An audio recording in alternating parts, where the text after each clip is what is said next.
جناب محمد علی شبیر صاحب، سابقہ وزیر، سابقہ رکن اسمبلی و سینئر سیاسی قائد ریاست تلنگانہ و مشیر حکومت تلنگانہ، جناب خواجہ وراثت علی صاحب صدر Telangana union of working journalist union, جناب قمر الدین صاحب سابقہ صدر نشین اقلیتی کمیشن، جناب بزرگ جناب فاروق ارغلی صاحب سینئر صحافی، جناب بشارت علی صاحب اسٹرکچرل انجینئر، جناب سرینواس ریڈی صاحب، جناب امر صاحب، آج کی اس محفل میں موجود سینئر صحافی، میں جناب ماجد صاحب کا شکریہ ادا کرتا ہوں کہ انہوں نے مجھے یہاں پر آنے کی دعوت دی اور اردو جرنلسٹ کے اس ایوارڈ فنکشن میں مجھے مدعو کیا، اور ماشاءاللہ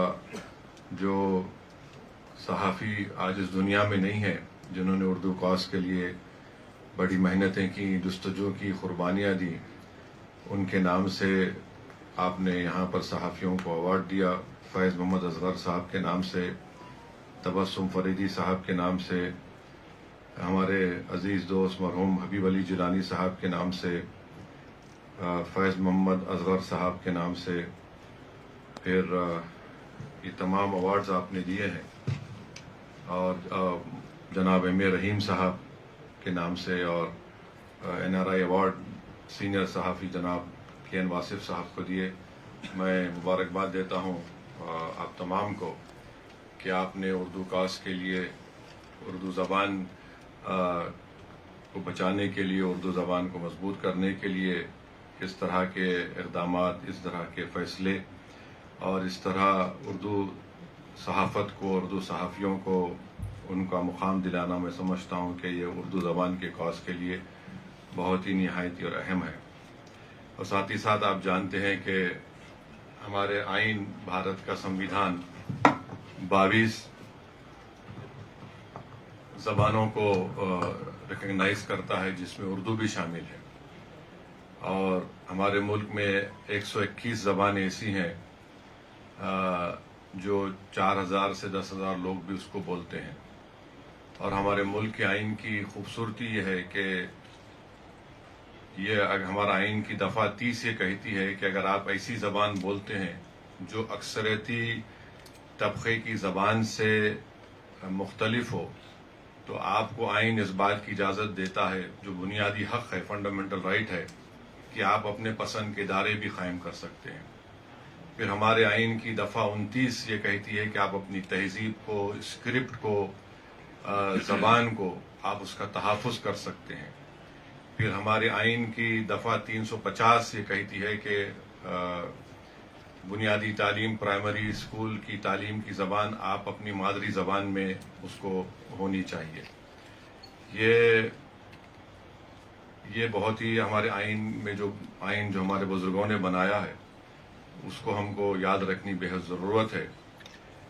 میں یقیناً شبیر صاحب نے ہم اور آپ کو یہ بتایا ہے کہ ہماری سرحدوں پر ہمارے پڑوسی ملک پاکستان کی طرف سے دہشت گردی کے حملے بھی ہو رہے ہیں، اور پاکستان کی طرف سے خاص طور سے کشمیر میں، جموں کشمیر میں، راجستھان میں، پنجاب کے جو بارڈر علاقے ہیں، وہاں پر پاکستان اپنے ڈرونز بھیجا رہا ہے، اور بڑی بدبختی کی بات ہے کہ پونچھ میں قریب 16 لوگوں کی موت ہوئی ہے، اور آج میں جب آ رہا تھا تو ہمارے فورن سیکرٹری کی پریس کانفرنس میں کہا گیا کہ راجوری کے اے ڈی سی جناب تھاپا صاحب کی بھی موت ہوئی ہے، اور ہم یہ بھی جانتے ہیں کہ پونچھ میں وہاں پر ایک مولانا ہے، ان کی بھی موت ہوئی ہے، اور پونچھ میں سکھ گردوارے پر بھی حملہ ہوا ہے، اور بہت سے سویلین لوگوں کی بھی وہ زخمی ہیں، موتیں ہوئی ہیں۔ تو ہم تمام ان کو تعزیت پیش کرتے ہیں، اور یہ بڑی تکلیف دہ بات ہے کہ جو لوگ ہم سے ٹوٹ کر اس ملک کو توڑ کر گئے ہیں، اور 75 سال سے بار بار بھارت میں یہاں پر بھارت کو کمزور کرنے کے لیے، یہاں پر ہندو مسلم نفرتوں میں اضافہ کرنے کے لیے، بھارت کو ڈیسٹیبلائز کرنے کے لیے انہوں نے کوئی کسر نہیں چھوڑی ہے۔ اور میں تو یہ کہوں گا کہ لوگ پارٹیشن کے بارے میں بہت سی باتیں کرتے ہیں، مگر میرا ماننا یہ ہے کہ جو شرارت کرنا چاہتے تھے وہ توڑ کر چلے گئے، جو امن پسند تھے وہ ٹھہرے رہے یہاں پر۔ تو یہ حقیقت ہے اور اس حقیقت کو ہم کو سمجھنے کی ضرورت ہے۔ صبح میں دیکھ رہا تھا تو ہمارے پڑوسی ملک کی جانب سے کیا بہت سی باتیں ہوئی، مگر آپ کو ہمارے پڑوسی ملک کے بارے میں جان کر حیرت ہوگی کہ وہاں پر وہ اردو کو تو اپنی زبان مانتے ہیں مگر اس کو آفیشیل لینگویج کا سٹیٹس نہیں دیتے۔ یہاں ہم نے دیا ہے 20 زبانوں میں، اور وہاں پر صرف 7% لوگ اردو زبان بولتے ہیں اور وہاں پر قریب 40% لوگ پنجابی زبان کو بولتے ہیں۔ یعنی وہ جو سٹیٹس آج بھارت نے اردو زبان کو ان 22 لینگویجز کو ریکگنائز کیا جس میں اردو بھی شامل ہے، وہ پڑوسی ملک کے اس میں نیٹو لینگویج کا ان کو سٹیٹس نہیں دیا گیا ہے۔ میں جب یہاں پر آ رہا تھا جو بات آپ سے عرض کر رہا تھا تو پاکستان نے اب جو نیا حملہ کیا اس کا نام انہوں نے رکھا ہے کہ بنیاناً مرصوصاً، مانے یہ قرآن شریف کی الصف سورت کی آیت نمبر 4 ہے، جس میں اللہ یہ کہہ رہا ہے کہ تم اللہ سے محبت کرتے تو ایک سیسا پلائی دیوار کی طرح کھڑے ہو جاؤ۔ مگر اتنے جھوٹے ہیں یہ پاکستان کی آرمی، ان کا اسٹیبلشمنٹ۔ اگر آپ اسی سورے میں دیکھیں گے تو اس سورے کی آیت نمبر 2 میں اللہ فرما رہا ہے کہ تم کیوں ایسی بات کہتے ہو جو کرتے نہیں۔ اس کے بعد یہ آیت آ رہی ہے۔ تو اتنے جھوٹے ہیں کہ قرآن کو بھی، آیات کو بھی اس کا پورا مقصد حاصل نہیں کرنا چاہتے، اور یہ نہیں بول رہے کہ قرآن میں اللہ فرمایا ہے کہ یا ایھا الذین آمنوا لما تقولون ما لا تفعلون، کہ تم کیوں ایسی بات کہتے ہو جو کرتے نہیں ہو، اور پھر آپ چلے گئے سیسا پلائی ہوئی دیوار کیا کہ بنیاناً مرصوصاً۔ تو کیا ہمارے پڑوسی ملک جب ایسٹ پاکستان میں بنگالی مسلمانوں پر آپ گولیاں چلا رہے تھے تو کیا آپ سیسا پلائی ہوئی دیوار بھول گئے تھے؟ اس زمانے میں ان کے جو بہت بڑے لیڈر تھے بھٹو نے بنگالی مسلمانوں کو سور کہا تھا،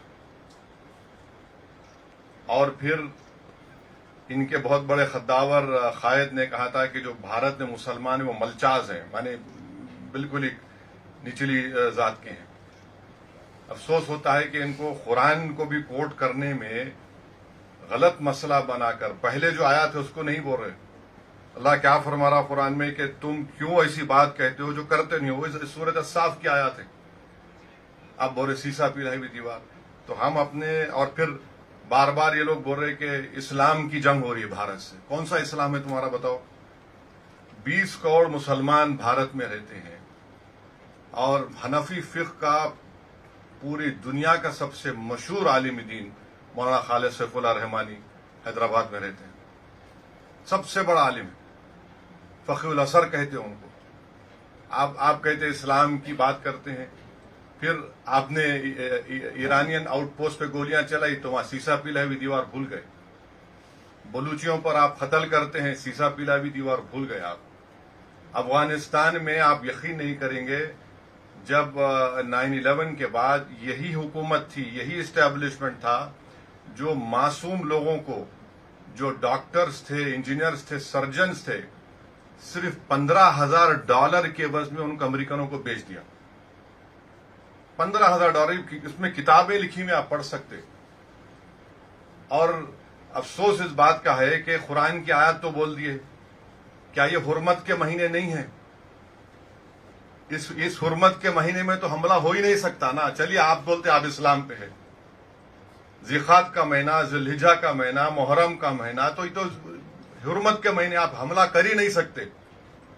آپ تو اسلام کا پرچم لے کر جو جھوٹے دعوے کرتے، تو آپ نے حملہ کیا، اور آپ نے پونچھ میں 14 لوگوں کی جو موت ہوئی اس میں 4 معصوم 10 سال کی عمر کے مسلم بچے تھے۔ حرمت کے مہینے میں آپ حملہ کر رہے ہیں۔ اب میرے بولنے کے بعد بولیں گے نہیں ہم دفاع میں کر رہے ہیں۔ ارے 75 سال سے تم دفاع کر رہے ہو یہاں پر،